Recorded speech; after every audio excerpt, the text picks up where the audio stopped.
တင်ဘဝမှာဘာမှတေချာမသိဘဲနဲ့အရာရာကိုဆရာကြီးစတိုင်ဖန်ပြီးပြောတတ်တဲ့သူမျိုးနဲ့ကြုံမှုပါသလား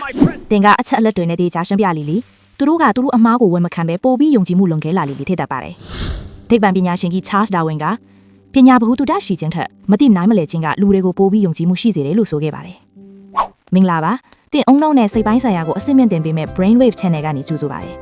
ဒီနေ့မှာတော့လူမိုက်တွေကဘာလို့ကိုပညာရှိထင်နေကြတာလဲဆိုတဲ့စိတ်ပညာရဲ့အံ့ဩစရာအကောင်းဆုံးလျှို့ဝှက်ချက်တစ်ခုအကြောင်းကိုဖျော်ပြပေးသွားမှာပါ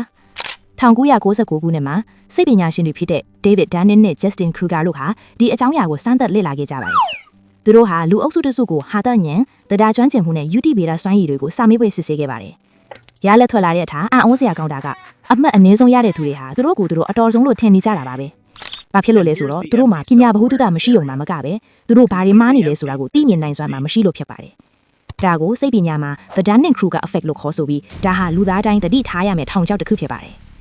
ကျွန်တော်တို့ဟာအကြောင်းအရာတစ်ခုကိုနည်းနည်းလေးသိလိုက်ရုံနဲ့အရာအလုံးကိုသိသွားပြီလို့ထင်တတ်ကြပါတယ်။စိတ်ပညာရှင်တွေကအဲ့ဒီအခြေအနေကို Mount Stupid လို့တင်စားခေါ်ဝေါ်ကြပါတယ်။အင်တာနက်ပေါ်မှာစောင်းပေါက်တပုတ်ဖတ်ပြီးတာနဲ့သူတို့ကိုသူတို့ပါမုတ်ထားကြီးလေးလို့ထင်လာကြပါတယ်။ပြီးရင်သူတို့ရဲ့ထင်မြင်ယူဆချက်တွေကိုဘာမှမသိတဲ့အတန်အခြေဆုံးနဲ့ပတ်ဝန်းကျင်ကိုလိုက်ပြောတတ်ကြပါတယ်။ဒါပေမဲ့တကယ်သိတဲ့ပညာရှင်တွေကတော့အဲ့ဒီအကြောင်းအရာရဲ့နည်းနည်းမှုကိုမြင်တဲ့အတွက်အတန်တိတ်နှိမ့်တတ်ပါတယ်။ပြောင်းပြန်အဖြစ်တကယ်တော်တဲ့သူတွေတကယ်ပညာရှိတဲ့သူတွေကကြတော့သူတို့ကိုသူတို့အမြဲအထင်သေးတတ်ပါတယ်။ပညာရှာလေးကိုမသိတာတွေအများကြီးရှိသေးတယ်ဆိုတာကိုပိုသိလာလေးဖြစ်လို့ပါပဲ။ဒါကြောင့်သူတို့ဟာကိုယ့်အဖေကိုအမြဲတန်တရားဝင်နေတတ်ပြီးဒါကို imposter syndrome လို့ခေါ်ပါတယ်။အကျိုးအဆက်အနေနဲ့လူမိုက်တွေကယုံကြည်မှုအပြည့်နဲ့ or hit နေချိန်မှာပညာရှိတွေကတန်တရားတွေနဲ့တိတ်ဆိတ်နေတတ်ပါတယ်။ဒီလိုနဲ့ပဲလူအဖွဲ့အစည်းမှာစကားအပြောကောင်းပြီးယုံကြည်မှုလွန်ကဲနေတဲ့လူမိုက်တွေကနေရာရသွားတတ်ပါတယ်။ယနေ့ခေတ် social media တွေကိုကြည့်လိုက်ပါ။လူတိုင်းဟာအရာအားလုံးကိုသိနေတဲ့ကျွမ်းကျင်သူတွေဖြစ်နေကြပါတယ်။အချက်အလက်အမှန်မသိဘဲနဲ့ comment တွေထဲမှာအသေးအလဲငင်းခုန်နေကြတာကိုတွေ့ရပါလိမ့်မယ်။လူငန်းခွင်မှာဆိုလဲအလုံးမလို့ပဲယုံကြည်မှုလွန်ကဲနေသူက credit အကုန်ယူသွားတတ်ပါတယ်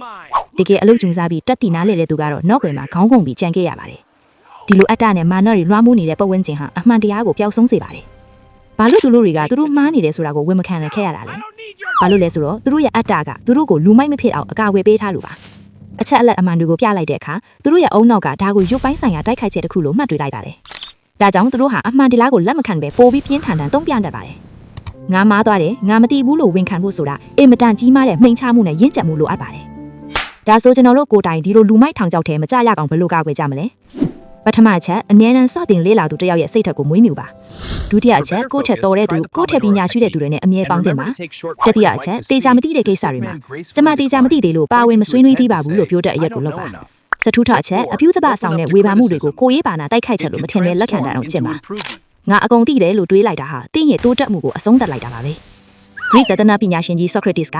အမှန်တကယ်ပညာရှိခြင်းဆိုတာတင်းဘာမှမသိဘူးဆိုတာကိုသိခြင်းပဲလို့ဆိုခဲ့ပါတယ်။အစစ်ပညာညာဆိုတာအဖြေအလုံးကိုသိနေတာမဟုတ်ပါဘူး။အချက်အလက်အမြစ်တွေတွေးလိုက်တဲ့အခါကိုယ့်ရဲ့မှားယွင်းတဲ့အကြွယ်ခေါ်ကိုပြင်ဆင်ရတဲ့တတိမျိုးဖြစ်ပါတယ်။ဒါကြောင့်ယုံကြည်မှုလွန်ကဲနေတဲ့လူမိုက်တွေရဲ့စူညံတန်တွေကြားမှာတင်းရဲ့လေးလာတင်ယူလို့စိတ်ကိုမပြောက်ဆုံးပါစေနဲ့လို့တိုက်တွန်းချင်ပါတယ်။နောက်ထပ်စိတ်ခွန်အားဖြစ်စေမယ့်ဗီဒီယိုကောင်းတွေကိုဆက်လက်ကြည့်ရှုနိုင်ဖို့ Brainwave Channel ကို Subscribe လုပ်ထားဖို့မမေ့ပါနဲ့နော်။အားလုံးကိုကျေးဇူးတင်ပါတယ်။